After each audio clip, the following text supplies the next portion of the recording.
জাতির পিতা বঙ্গবন্ধু শেখ মুজিবুর রহমানের প্রতিকৃতিতে শ্রদ্ধা জানিয়েছে যুবলীগের পূর্ণাঙ্গ কমিটি। এ সময় সংগঠনটির চেয়ারম্যান শেখ ফজলে শামস পরশ জানান, সন্ত্রাস চাঁদাবাজ মুক্ত যুবলীগ গড়াই তাদের লক্ষ্য। আরও জানাচ্ছেন সাইফুল ইসলাম নয়ন।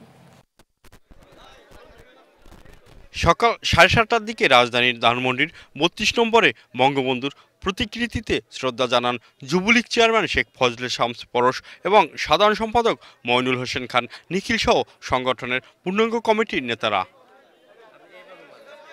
পরে বনানী কবরস্থানে 15 আগস্ট নিহতদের প্রতি শ্রদ্ধা জানানো হয়। এ সময় যুবলীগের চেয়ারম্যান শেখ ফজলে শামস পরশ বলেন, যুবলীগের নতুন কমিটি মানুষের কল্যাণে কাজ করে যাবে। ভাবমূর্তি নষ্ট হয় এমন কোনো কাজ যাতে যুবলীগ কোনো নেতাকর্মী না করে সে বিষয়ে সতর্ক থাকার কথা বলেন সংগঠনের সাধারণ সম্পাদক। যুবলীগ সামনের সকল চ্যালেঞ্জ বা সকল নেতিবাচক উপকরণ অতিক্রম করে বঙ্গবন্ধু কন্যা জননেত্রী শেখ হাসিনার হাতকে শক্তিশালী করার জন্য এবং দেশের যে উন্নয়ন সাধন হতে যাচ্ছে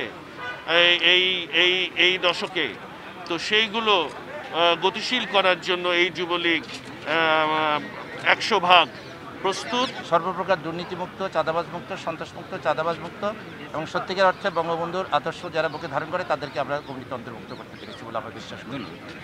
এদিকে দলের যে কোনো সংকটে রাজপথে থাকতে চান নতুন দায়িত্ব পাওয়া নেতারা, চান যুবলীগের আদর্শ বাস্তবায়নে নিরলসভাবে কাজ করে যেতে।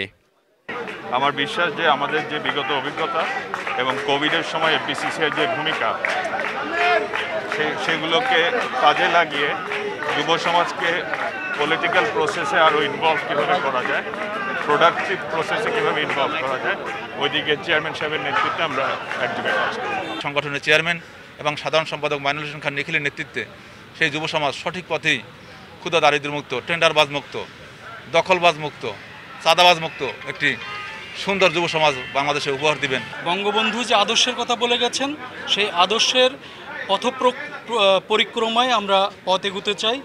শনিবার বিকেলে যুবলীগের 201 সদস্যের পূর্ণাঙ্গ কমিটি ঘোষণা করা হয়। সাইফুল ইসলাম নয়ন, এশিয়ান টেলিভিশন, ঢাকা।